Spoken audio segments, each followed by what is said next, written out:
سوال دا دی چې جنت او دوزخ دواړه چې دي دا به هر سړي ته په تقدیر ملاوي.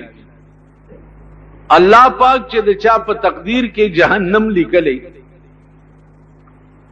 آب جهنم ته ځي، او چې د چا په تقدیر کې جنت لیکلی نو هغه به جنت ته ځي. نو هر کله چې دا لیک پړ د پخوا نه شوی.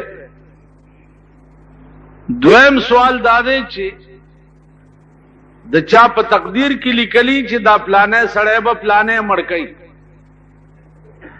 نو چې هغه مړ کی نو دا هو قدرت مقرر کړی و چې د مرګ به د لاسې نو بیا به الله تعالی دا سړی پې نیسي ولی. دا یو مسله ده چې د دې تعلق دی گویا د تقدیر سره، او دا په اسلام کې دا مشکل ترین مسلو نه ده. نو زه کوشش کوم چې څومره آسانو نه آسانو الفاظو کې کېدی شي چې تاسو په خدای پاک پوي. عرض داو چې جهنم او جنت صرف په دې کائنات کې دوه ډلو ته به ملاوي، چې هغه یو پیریان دي او یو بنی آدم دي. پیریان هم داسې مکلف مخلوق دی لکه څنګه چې مونږه مکلف، منځ، روجا، حج وغیرہ وغیرہ. رسول الله صلی الله علیه وسلم څنګه چې مونږ د پاره پیغمبر او باعث د هدایت هو، داسې پیریانو د پاره قرآن کې راځي چې رسول الله صلی الله علیه وسلم په سبا په مانځه ولاړو چرته په سفر کې، نو د پیریانو یو ډله په لاره تېرېده. نو هغوی چې خپل وطن ته لاړه نو ټول خپل خپلوان راټول کړه او هغوی ته وی چې انا سمعنا قرآنا عجبا يهدي للرشد وخلقا. مونږ خو یو داسې قرآن واورېد چې هغه سړی د نیکۍ طرف ته رابلي. نو بیا د پیریانو یو مستقل وفد جوړ شو او راله رسول الله صلی الله علیه وسلم ته دعوت ورکو چې ته به زمونږ ملک ته راځې او مونږ ته به هدایت کوې.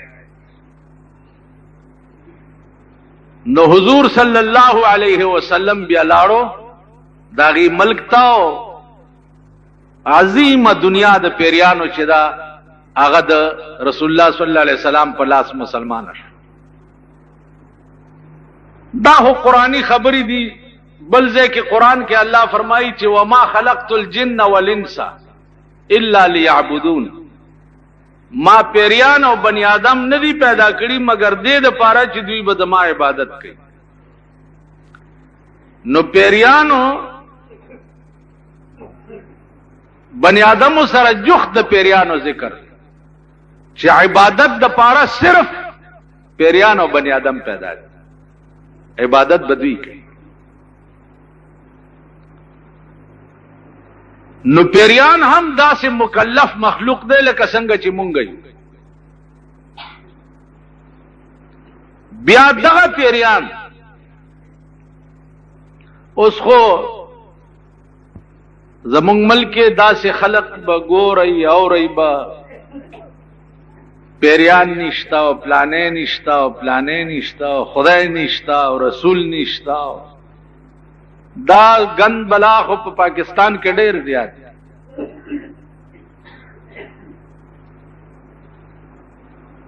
خو زه حقایق درته وایم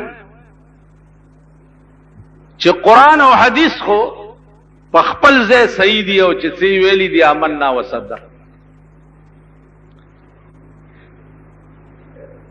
زه درته په دې دنیا کې خیم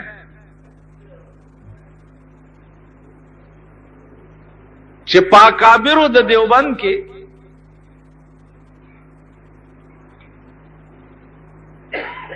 هغه پیره یو بزرگ لیدلې دی چې کم پیری جناب رسول الله صلی الله علیه وسلم کتلې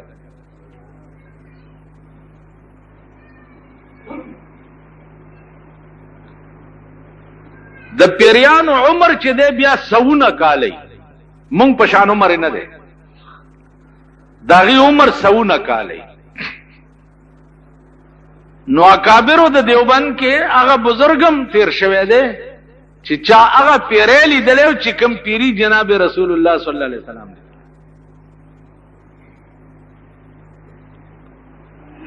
نو گویا هغه بزرگ ته بیا د بزرگانو تابعی وي زکه چې کم پیری پیغمبر لیدلې نو دا پیره صحابي وو او بیا څوک چې صحابي وګوري نو هغه ته تابعی وي بیا څوک چې تابعی وګوري هغه ته بیا تبع تابعی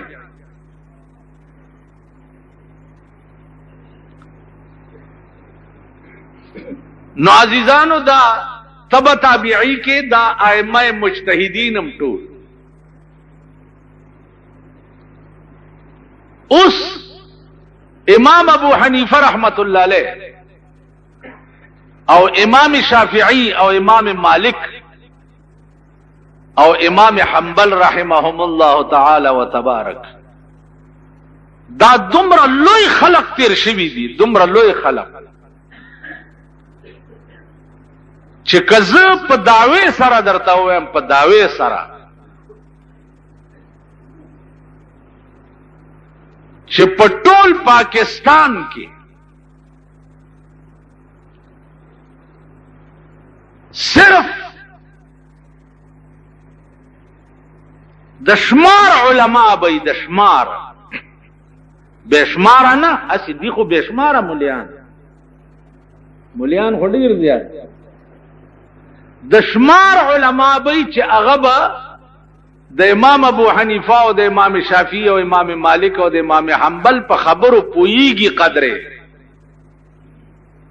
د شمار علماء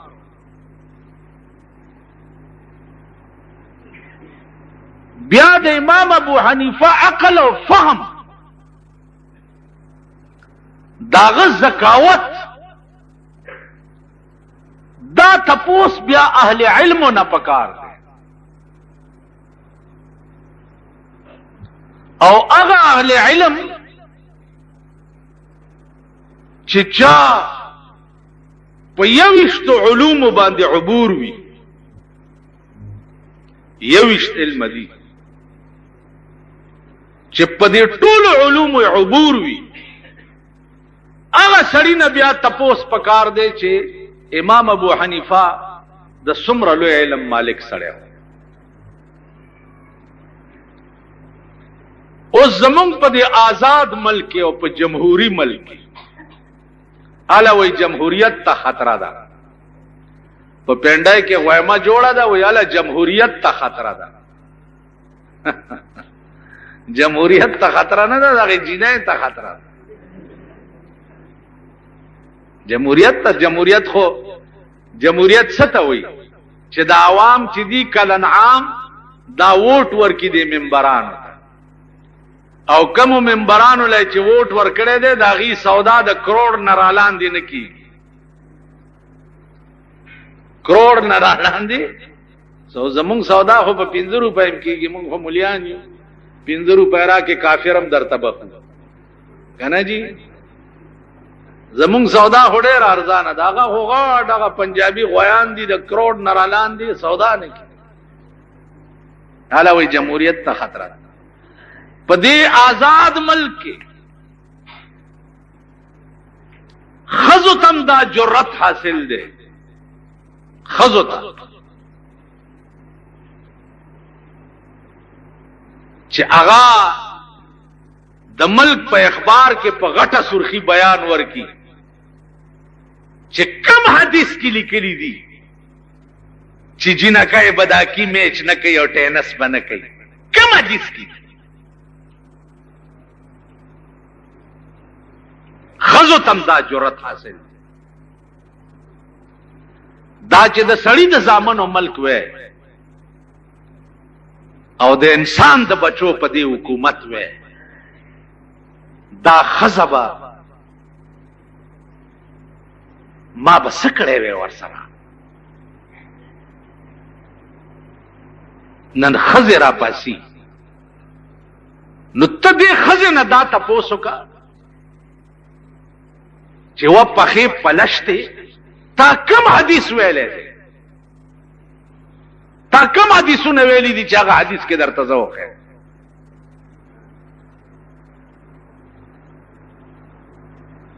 نو چې زه راځي دغه ته به جوړېږي چې زاغان کې لاست په سر د سروي تو تیان تلان دې د ځان ویرونا کوي زاغان کې ناست په سر د سروي تو تیان تلان دې د ځان ویرونا کوي رزلال پاسی عبدالعظیم په شریفانو اعتراض نہ کوي زاغان کې لاست په سر د سروي تو تیان تلان دې د ځان ویرونا کوي رزلال پاسی عبدالعظیم په شریفانو اعتراض نہ کوي رزیلان د زمانه او رزیل او پلیت د زمانه اغه نن را پاسی او کوم حدیث کې لیکلي دي چې د خزو اکی میچ ناروا او ای په ایمان تاسو ټول کړه ټلویزیون نشتا لیدلیم دي چې نه کوه غاندامونه وای ها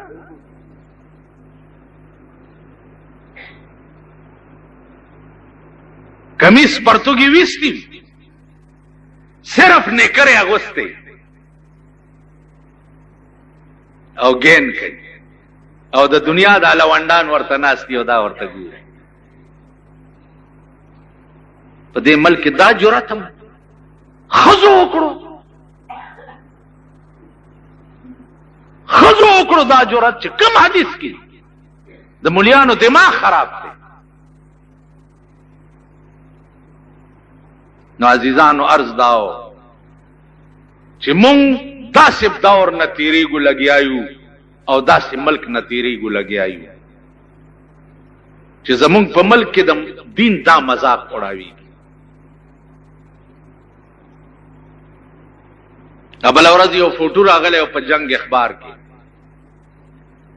بے نظیر ناسته د قران لولي لیدلې مو ټولو کتل یو کړ ټول لیډرګي لیډر اخبارونه وګورئ کنه نور څه نظر دي اخبار وګورئ قران لګیا دا ګوري او لاندې لیکلي چې بے نظیر قران پڑھ رہی ہے نو ما چې دا کوم قران تدا ناسته ده دې قران کې لیکلي دي چې د خزې جامې چې دې دغه کپڑا بم پردې سړې نه ګوري دې قران کې لیکلي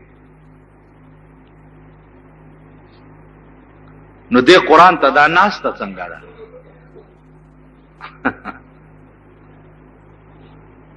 دا د قران سره ټوکی دي او دا که قران لسته او قران باندې عمل کوي دې قران کې لیکلي وقرنا فی بیوتکن دې قران کې لیکلي قل للمؤمنات یغضضن من ابصارهن دې قران کې لیکلي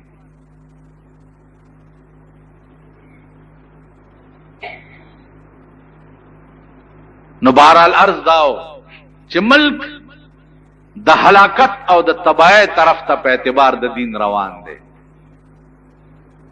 اسلام سره چې کوم ماحول جوړ دی الله دې امان راکړي سبکی انجام بچي د دې ملک ناهلا را پاسی ناهلا او امام ابو حنیفه غوندې داسې خلق هم شته په دې ملک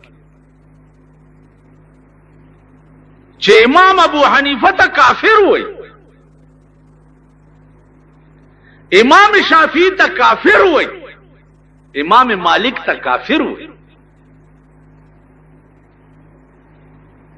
هغه خلق سره زمونږ روزګار دی، زمونږ روابط دي، زمونږ تعلقات. هغه خلق هم په دې ملک شته چې ابو بکر صدیق ته ظالم او کافر وای، حضرت عمر ته ظالم او کافر وای، حضرت عثمان ته ظالم او کافر وای. د ټولو خلقو سره زمونږ روابط، زمونږ تعلقات. نو ته ما ته ووایه چې د کوم ملک دا حالت دی، د هغه ملک به څه انجام؟ کوم ملک چې یو جوکر ملک، جوکر، مونږ پاکستان جوکر ملک دی. جوکر وی نقلی تا، نقلیان او جوکران. دا د جوکرانو بچی چې دي، خو چې کم شی په امریکا کې وګوري یا د امریکې ریل وګوري په ټي وي باندې، دا د جوکر بچی سباله هغه شی دویم شروع. که تاسو خیال کړئ د امریکنیانو دا لیونی براتله دلته به ګرځېده را ګرځېده، دا هیپیز چې دوی به یو شین غوندې پتلونه چولی و، د جیم غوندې کپړه به وه او شین غوندې داسې مرداره غوندې. تر اوسه پورې زمونږ د هلکانو ته وګوره، هغه د هیپیز په شان کپړې پتلونونه دوی مچوي. د هغوی سرونه د لیونیانو غوندې چې دوی کتلي دي، هغسې سرونه د لیونیانو دویم جوړ کړي. نو دا یو جوکر ملک دی، نقلی. خو چې د روس او د امریکې او د پیرنګیانو کم پاټ او جوکرتوب وګوري، هغه دویم شروع. دا ملک به اعلی ملکیږي چې دې کې تقلید محمدي شروع شي. زما څه کار دی چې زه به د امریکې تقلید کوم؟ تاسو د اخبارات وګورئ، روزانه پکې د بار ملکونو د ښځو د کپړو فیشن وي. نو زمونږ د ملک ښځو هغه لباس اچولی او بیا د هغه ښځو فوټو وګورئ، چا ښځې داسې کړي، دا خو ګورئ را ګورئ خدای مرکه، چا ښځې داسې کړي، چا یو وخت په دلته داسې ایښي، داسې کړي، چا دا خو ګورئ. دا څوک دي؟ دا څوک؟ د پاکستان یو لوی وزیر او لوی قانوندان د هغه لور په انډیا کې لوی اډمه ده، لوی اډمه ده. اگر چې مونږ هغه ډمتوب ته ثقافت وایو، صحافت، دا صحافیان دي. یعنی غریب سړی که په دې سړک ګډیږي وای دا ډم دی، لختی دی، او معتبر چې ګډیږي وای دا صحافي دی. نه صحافي دی که څه ورته وایي، دا فنکار دی، دا فنکار دی. په ټي وي چې څوک ګډیږي فنکار شي، او په سړک چې څوک ګډیږي اډم شي. د دې داسې مثال دی لکه غول پراته دي، تا په کاشوغه وخوړل حلوا شو، او که ما په ګوته وسټل غول شو. که دغه غول ته په کاشوغه خورې نو دا حلوا ده، او که ما په ګوته وسټل نو زه غول خور یم. نو که دوی په ډیوي باندې ګډېږي نو دا فنکاران دي، او که مونږ په سړک چرته ګډ شو دا ډمان. نو زاغان کې ناست په سر د سروي، توتیان ته لاندې د ځان ویرونه کوي. رزلال پاسی عبدالعظیما په شریفانو اعتراض نه کوي. نن رساله د زمانی چې دي ا معززین د زمانی دي او معزز د زمانی چې دي ا رساله د زمانی ګڼل شي. نو عرض می داو چې سوال د تقدیرو چې ارکلا قدرت لیکلی دي چې دا سړی به زما د الله سمړ کی نو بیا په ما خدای پاک نیسی والی.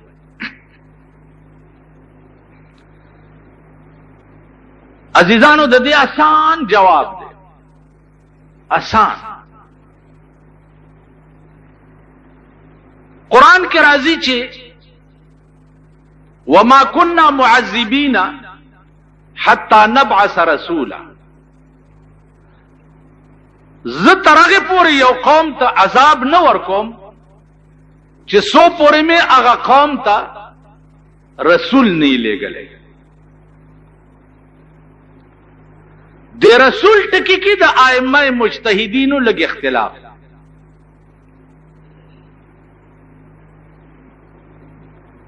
د امام ابو حنیفه رحمت الله علیه مذهب دا دی چې رسول نه مراد چې د عقل کامل او عقل سلیم مراد دی. زه ترغه پورې چاله عذاب نه ورکوم چې ترسو پورې مې هغه ته عقل کامل نه ورکړي. د دې مثال داسې دی لکه نابالغ ماشوم چې مړ شي هغه چار څومره ګناه کړي خدای به پې نیسي. په دومره خو پوهېږئ تاسو کم سړی چې بالغ شوی نه نابالغ ماشوم چې هر څومره ګناه او غلطۍ کړي وي هغه په خدای پاک که غلا یې کړي او که هر څه یې کړي او چې بالغ شي او بیا وکړي بیا به پې نیسي. ځکه چې په بلوغ سره دکې عقل کامل او عقل سلیم راغی.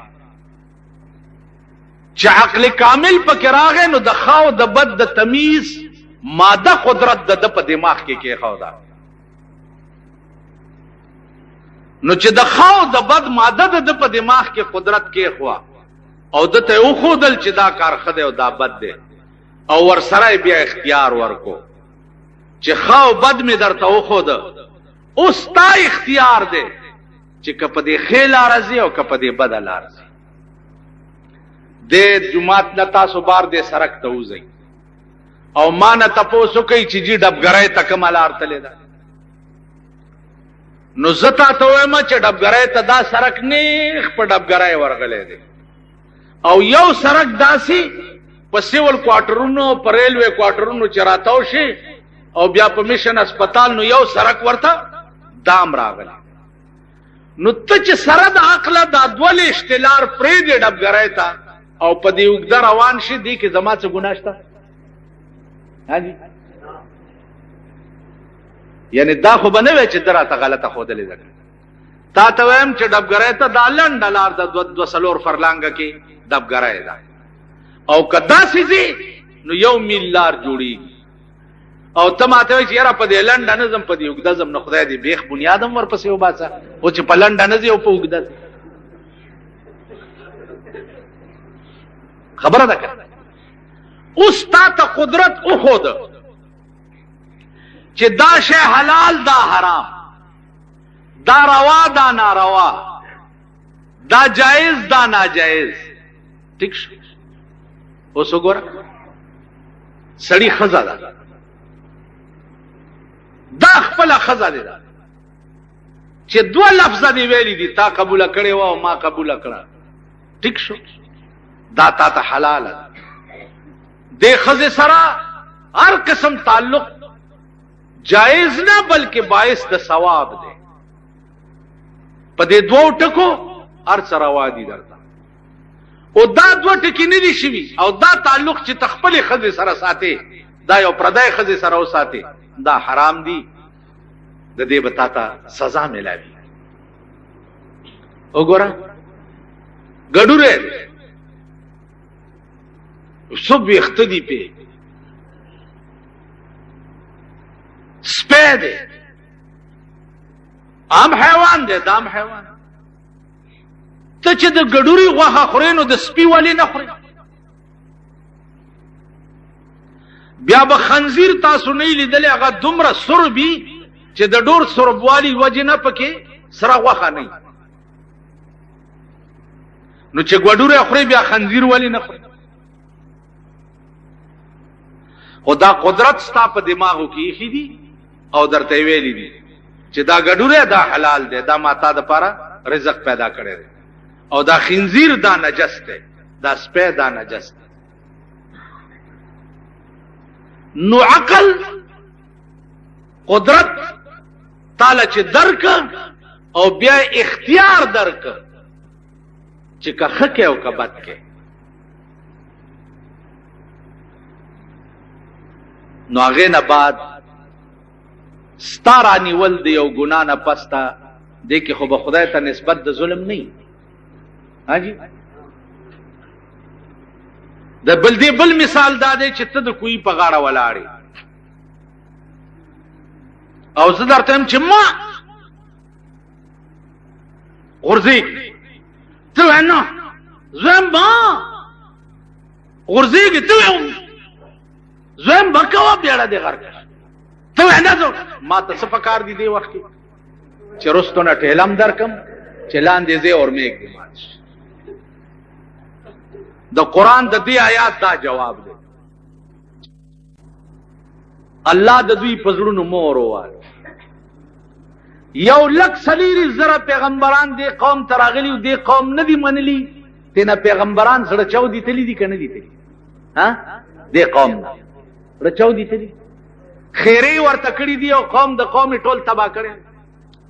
بیا د رسول الله صلی الله علیه وسلم غوندې پیغمبر چې څخه لري پې اچوم په بدل کې دعاګانې ورته کوه. څخه لري کور لاندې تېرېږه پاس نه پې خزلې راغورځوم دعاګانې ورته کوه. داسې پیغمبر او د داسې پیغمبر خبرم ته نه منې نو الله ورته ویل چې پرېږده انذرتهم ام لم تنذرهم لا یؤمنون.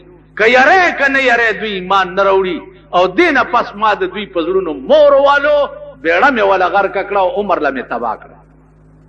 تاسو خیال راغی؟ نو عزیزانو ته د تقدیر باس دی.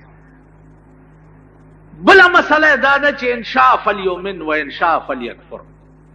که د سړي خوښه شي مسلمان دي شي، که خوښه شي کافر دي شي. لیکن په اسلام کې مې درته خیر ښودلی دی او په کفر کې مې درته شر ښودلی دی. نو چې هر کله ښه او خراب لارې مې درته وښودې او ته سره د عقله ښه لار پرېږدې او په بده ځې، دې کې نسبت خدای ته د ظلم نشي کېدی، بلکې دا د خدای عین عدل دی. نو ما هغه یو سړي ته ووایي چې په دې خو به پوه شوی که نه چې د دې ملک تقدیر بیا د چا په لاس کې راغی.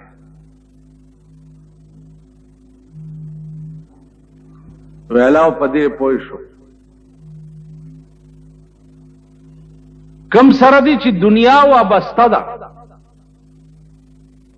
په هغې خو فوراً پوه شوی چې د ملک د تقدیر واګې بیا د ښځې په لاس کې راغی.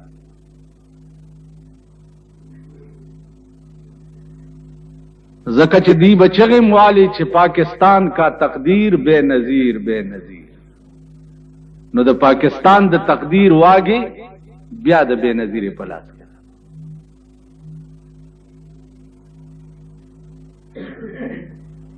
دې سره زما کار نشته چې د هر چا په لاس کې راځي. خدا سے پوهېږم چې د الله پاک ارادې دې ملک ته سخې نه دي.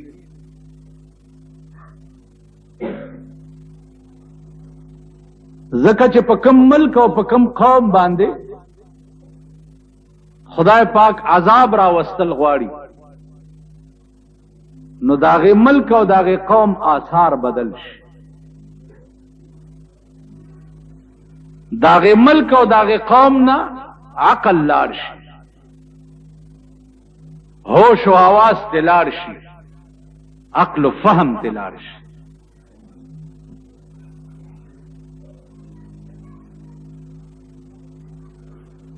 اوس دا ټولې مسلې چې دي دا بالا د سړی مخې ته راځي چې سترګې پټې شي، چې سترګې پټې شوې د دې ټولو څیزونو انکشاف به پې وشي.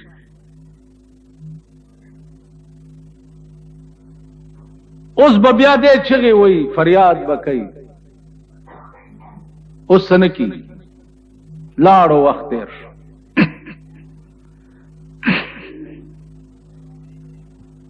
عرض داو عزیزانو چې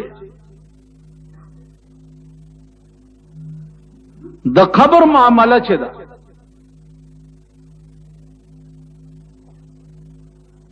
دا حدیث کې راغلی،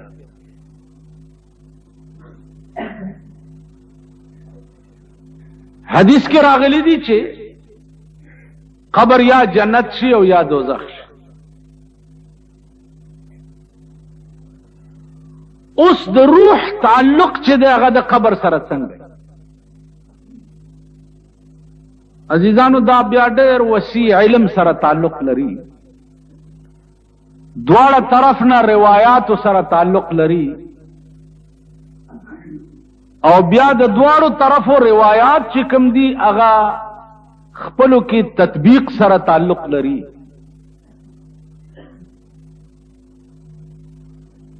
روایاتو کې راځي چې مړی باندې سړی سلام واچي، نو امام غزالی لیکلی دی احیاء العلوم کې چې امړه وعلیکم السلام هم وایي. بیا امام غزالی وایي چې مړی ته سړی ورشي نو خپو ته دی ورته ودرېږي، ځکه چې خپو ته ورته مړی ته ودرېږي نو دې مړی ته دا سړی ښکاري چې پلانې زما قبر ته راغلی.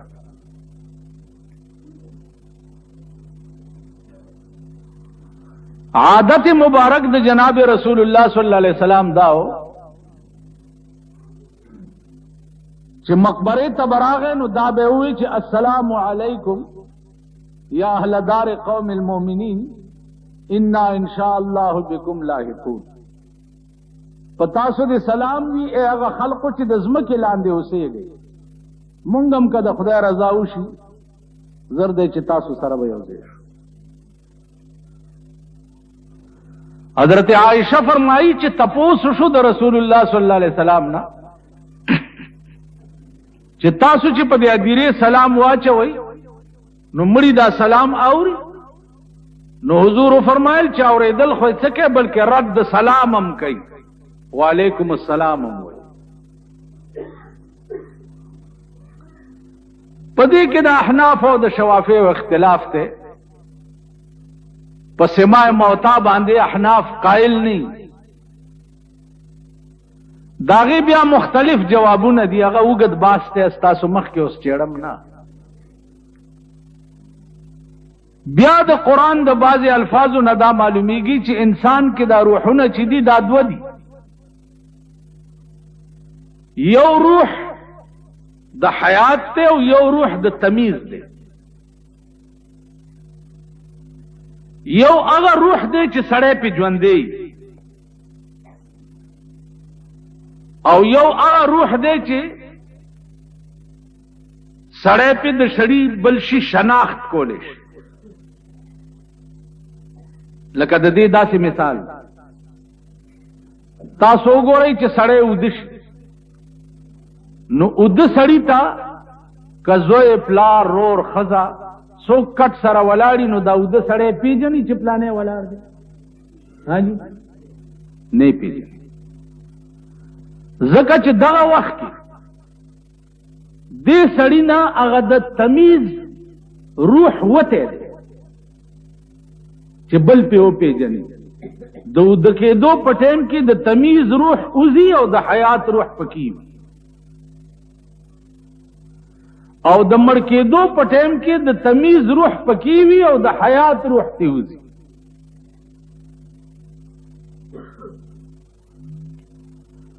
نو گویا علماء وی چې روحونه دوه دي، یو د تمیز روح ته او یو د حیات روح. نو د کېدو په ټایم کې د حیات روح پکې وي او د تمیز ته وځي. سړی ژوندی دی او بل نشي پیژندی او د مړ کېدو په ټیم کې د تمیز پکې وي او د حیات تمیز. نو گویا په قبر کې د تمیز روح چې دی هغه پکې وي او د روح د حیات دی وته. خود حیات د روح تعلق چې دی هغه د علیین او د سجین نه هم د قبر سره وي. تعلق ور سره ځکه چې دی په ښه او بد محسوس کی. د دې داسې مثال دی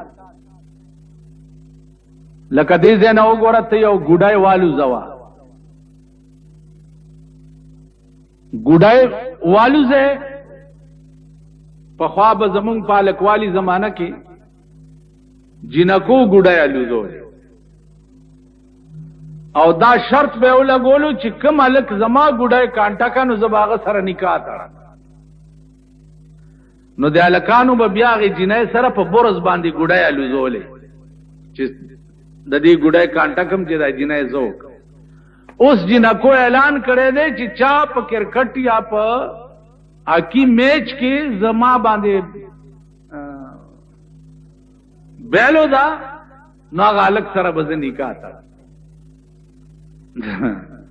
نو اوس که د چا هلکانو شوق کېږي هاکی میچ زده کوي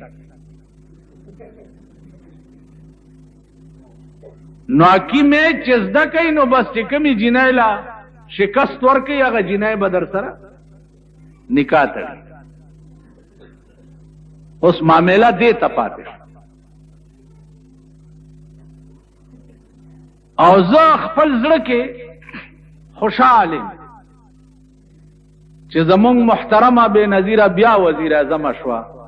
انشاءالله چې یو کال نور تیری دا که دا پاتې حیام در کې پاتې شوه نو که مړم نو په قبر مې متیازې وکړي. که دا پاتې حیام در کې پاتې شوه کم ازادي چې د دې په دور حکومت کې ښځو شروع کړې ده الله دې امان راکړي. اوس ماته خلق ټلیفونونه کوي دي په ټي وي باندې دي جنکۍ بربنډې میچ کوي او جنکۍ پربنډ. زما څه کار دی ما له سله ټلیفون کوي زما خو دومره وس دی چې زه به یا د جمعې مونځ کې ووایم یا چېرته جلسه یي زه به یې ووایم پکې. دا خو ورشئ هغه قومي اسمبلی ممبرانو ته ووایئ که پروردګار ټول په تڼاکو سټکوري کي دا خو هغې ته ووایئ چې چا د دې ملک د تقدیر فیصلې کړي دي او د دې ملک تقدیر د چا په لاس کې دی. دا خو هغوی ته ووایئ. دا خو هغه بې شرم و بې حیاو ته ووایئ چې چا یو کروڑ روپۍ واغستې ووټ یې خرڅ کړ. ما ته څه له دا خبره کوه مولانا صاحب تاسو پیچې نه وایئ مولانا صاحب ګډې بچي اوس مونږ ته څه وایي.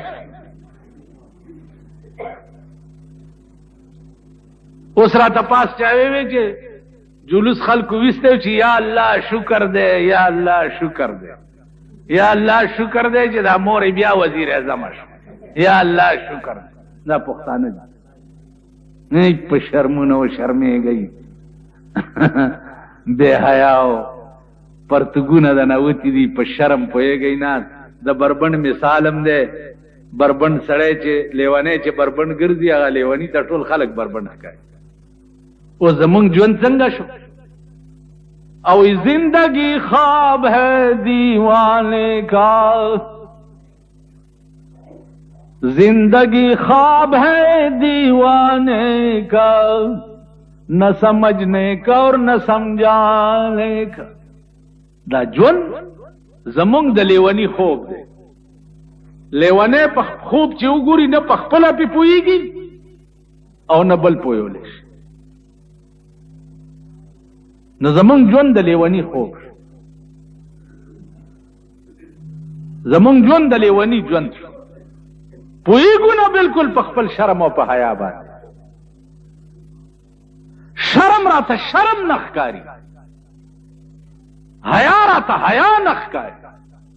په داسې بې غیرت او داسې بې حیا وخت کې را پیدا شو زه درته ایمانی وایم چې زه د پښتنو دا کرتوتونه ګورم، د پښتنو دا ځان ته چې پښتانه وایي د دې کرتوت چې ګورم نو زه وایم چې یا الله چې په پښتون قوم کې زه نه وی پیدا، چرته په دلی کې پیدا وی.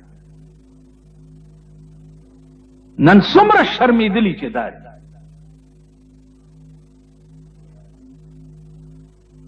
په شرم یې څه کار نشته. دا هغه د بې حیا بچي دي، کور ته به ډمه نه نباسي، کور او پردي لونډان به کور ته نه نباسي، او د ښځو د لوڼو په مخ کې به ډمه ګډۍ او پردي لونډان به ورته ناست. دا د اورېدو خبرې درته نه کوم، دا درته د دیوال په دیوال خبرې کوم، د لیدو خبرې درته کوم. وی سی آر نه وړئ کور ته تاسو، او په کور کې د شپې پردي لونډان نه بوځئ. ستاسو خویندو میندو سره پردي لونډان ټوله شپه وی سی آر ګوري. تاسو دا بیټکې دې دپاره جوړې کړي.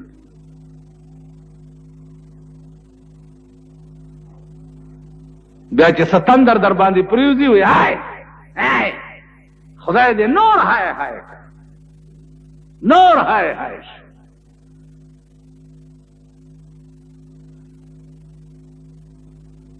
هغه ورځ یو ښځه راله وې څه تعویذ راته، مال څه تعویذ درته؟ موږ له خو ترورې تعویذونه نه راځي. ویل زوی مې دی ستا په کیسټ کې مې اورېدلي چې اول د زوی په واده ګډېږي او بیا سر شو کوي. ویل زه پې داسې ګډه شوې ومه چې یو میل د هغه جنج لرې تله او میل پې ګډېدم. اوس بوډای ماته وویل نو مالو زه څه وکړم چې ته میل پې ګډېدې؟ ویل اوس مې پرېږدي نه. ښځه ورته وایي چې دا مور دې وشړه د کوره. مال ترورې یو ښه مشوره درکړم. ویلې راکړه که نه. مال چې یو میل د زوی په واده ګډه شوې وي که نه، نو دلته یو بوډا دی ښځه یې مړه ده، راځه چې ورته په نکاح دی، راځه. ویلې زما عمر د دې کار دی اوس چې په بوډا ځان واده وکړم. مال ستا عمر د ګډېدو دی اوس چې یو میل پې ګډېدې. بس وتښتېده. دا زړې دي.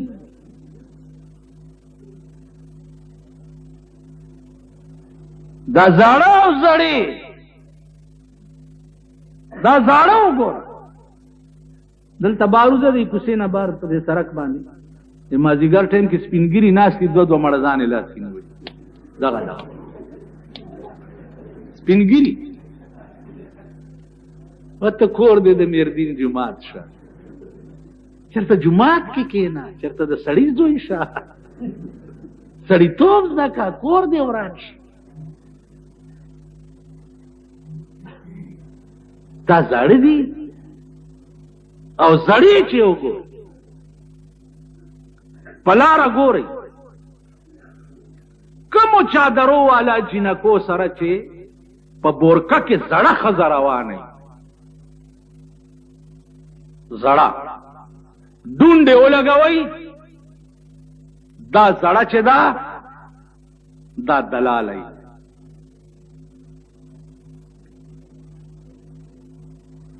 دا دلالی او د دې زړو د لاسه تا درته د اورېدو خبرې نه کوم. زه چرې د اورېدو کیسې نه کوم، هغه کیسې کوم چې ما په سترګو لیدلي او درته په ګوته اوس ښودی شم.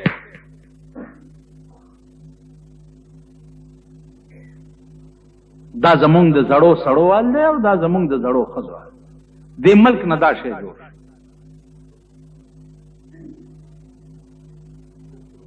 نور بګورئ تاسو، نور بګورئ. مونږ نه به دا شی جوړېږي چې د خدای نوم اخیستل به په دې ملک کې ممنوع قرار شي. څوک چې د خدای نوم بالي توره به ورپسې راغستې کېږي چې تا ویلې چې خدای یو دی. مونږ به نه چې مونږ نه دی توبه.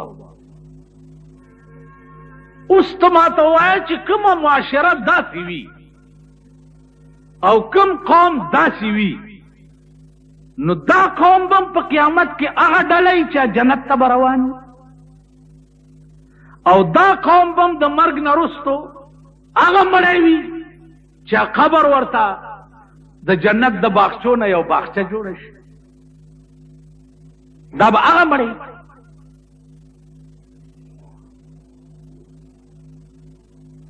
تاسو خپله سوچ وکړئ، خپله فکر وکړئ. یو سړی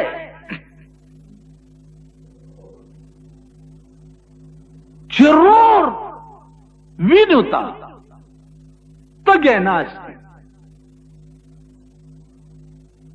ضرور وینو. یو سړی چې راپاسي د دولت دپاره هغه ورځې پلار مړ کړی دی. پلار ولې وی الله ځوان عمر ډېر راته ښکارېده، دا مال یې په بل طریقې ماته نه پاتې کېدو، نو مال چې راشه مړې که نو د شپې د بالښت رګړ په دې مری ورکړی دی او وجلی. اوس ما چې پته ولګېده چې دا پلار یې ولې مړ کړ، دا چل دا پلار یې ځکه مړ کړو چې دې پلار یې په لاهور کې ډمې ساتلې وې.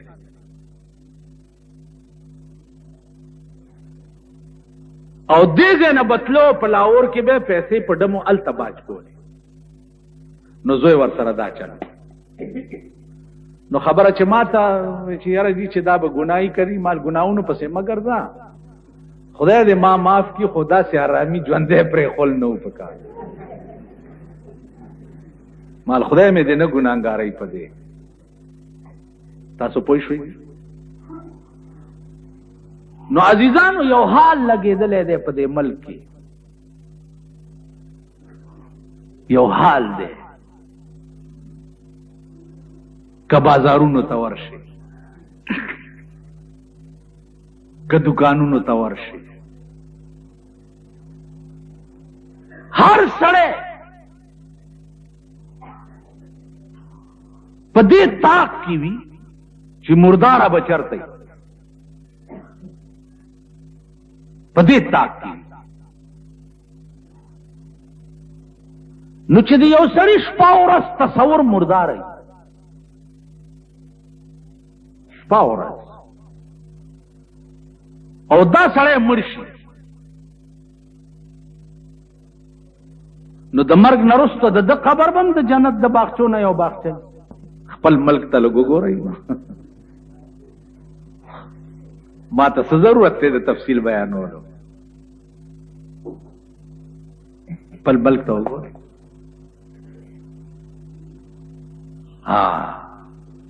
زه یې ونیوم او د شب قدر قلعه کې یو کال قید کړم.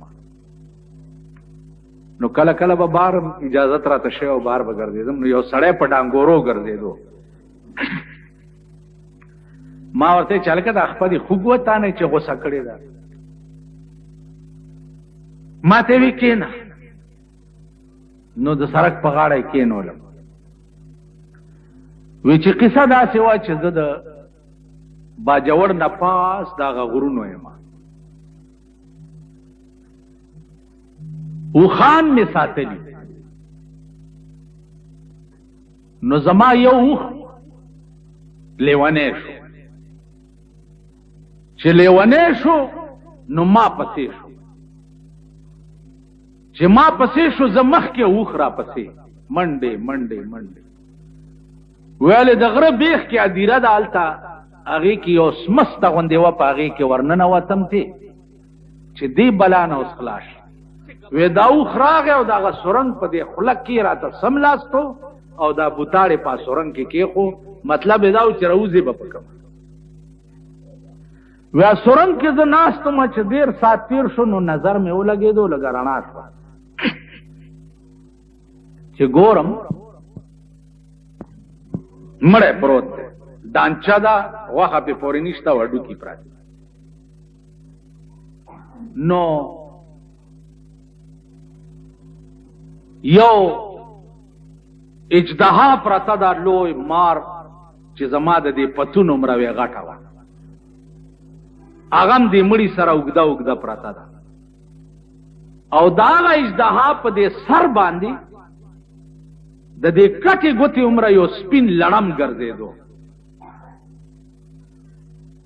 او د هغې هغه شرار آواز د هغه لړم چې و داسې شرار یې کولو لکه د پاس نه چې اوبه را پرېوځي یو نیر را خلاصي د پا نه او شرار کوي داسې د هغه لړم شرار آواز کوي اوس دا لړم لس منټه چې تیر شي نو لاړ شي د دې مړي د کوپړی له یو ټک ورکي چې ټک ورکي نو دا کوپړی داسې چو غوندې آواز وکړي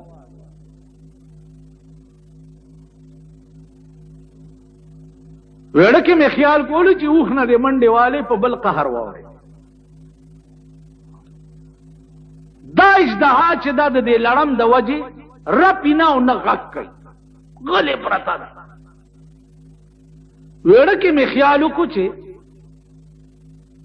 ته خو هسې مړې یا به دې دا مار خوري او یا به دې دا لړم خوري خو راشه دا مار خو دې غضب نه خلاص کا وی کېړی مې راوویسته او دا لړم مې د اجدها د سر نه داسې ووالو او په کېړی مې مړ کړو خو چې مې مړ کړو زما کېړی په لاس کې ایره شوه چې ایره شوه دا اجدها روغ غوندې وخوځېده او پویه شوه چې لړم خو لرې شو نو روانه شوه او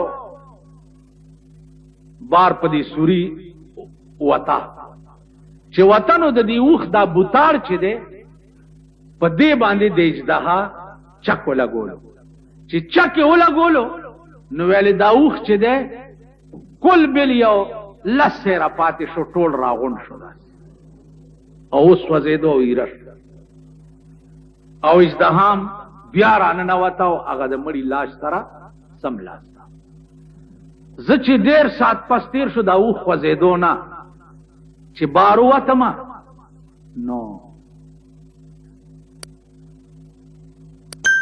دا اوښ مې چې ولیدو نو یو لته مې د غصې نه په دا خېټه کې ورکړه چې بیړه دې غرقه شه په ما خو دې مرګ تېر کړو وی چې لته مې ورکه زما دا خپتر ګوډې ګوډې پکې ننوته ځکه چا خو ایره شوی و بس وی خپې نه مې غوښې پرېوتې چې غوښې پرېوتې چې تر کوره را رسېدم او صاحب وی اسپتال ته چې را رسولم ډاکټرانو ولیدم ویله په بیخ کې چې دا خپه پرې کوي که نه بلکل ټول اوس به پوایزن کېږي دغه زهر به شي ټول بدن وی دا خپه یې رانه بیخ کې غوسه که دا ویل ما سره دا چل شوی عزیزانو عرض مې دا و چې حدیث کې راغلی دي صحابه ورسره پیغمبر په لاره روان چې په لاره روانو نو یو دوه قبره یې ولیدل او وی فرمایل چې هما يعذبان دا دواړه قبرونه په سخت عذاب کې گرفتار وما يعذبان فی کبیر سلویه ګناه نه و کړې خو خدای رانیولي نو د قجورې یو ډکی راواغستو آی په منځ دوه کو نیم ډکی په یو خبرو وټومبلو نیم په بل صحابه ته وی چې دا شین ډکی د خدای ثنا وي چې تر کومه دا ډکی شین وي نو په دې مړو به عذاب نه صحابه ته وی چې صحابه کده دې یری دی چې تاسو به بیا سبا مړ نه خخوي نو ما بنن دعا کړې وې چې په دوی څه عذاب دی چې دا خدای تاسو ته وکړي او خی درته ځکه نه چې بیا به د یری مړ نه خخوي چې د قبر کې خو ډېر لوی مصیبت دی تاسو خیال راکړئ نو صحابه تپوسو کو چې دې څه ګناه کړې و دې مړو وې دا یو مړی داسې و چې تشي متیازي به وکړي او دس به نه وچولو د تشو متیازو ساس کی به په بدن پرېوته خدای په دې کې رانیولې دی او په سخت عذاب کې گرفتار دې ټکی ته وګورئ او دا بل چې دا چغلی خورو د یو خبره به یو تر رسول او د بل به بل تر رسول دوه به جنگول نو د کار دا شیطانتو نو الله په دې عذاب کې گرفتار کړي. د مرګ نرستو په دومره ګناه باندې به چې مؤاخذه وشي نو پیغمبر په قبر ولاړیم لاندې خدای رانی ولی. ما په دې خبرو پوهیږئ؟ پیغمبر په قبر ولاړی اوم لاندې امړه خدای رانی ولی. نن ستا عقیده دا ده چې پلانی زیارت ته لاړم خدای به مې پرېږدي او پلانی پیر صاحب نه مې طریقه وکړه خدای نه. پیر صاحب ځان له په غضب اخته یې چېرته ځان خلاصولی شي که نه شي خلاصولی. تاسو خیال راغی؟ بهرحال د مړي سره د قبر سره تعلق د روح چې دی هغه باس لږ مشکل غوندې دی. اب بیا بلې جمعې ته چیړو. واخر دعوانا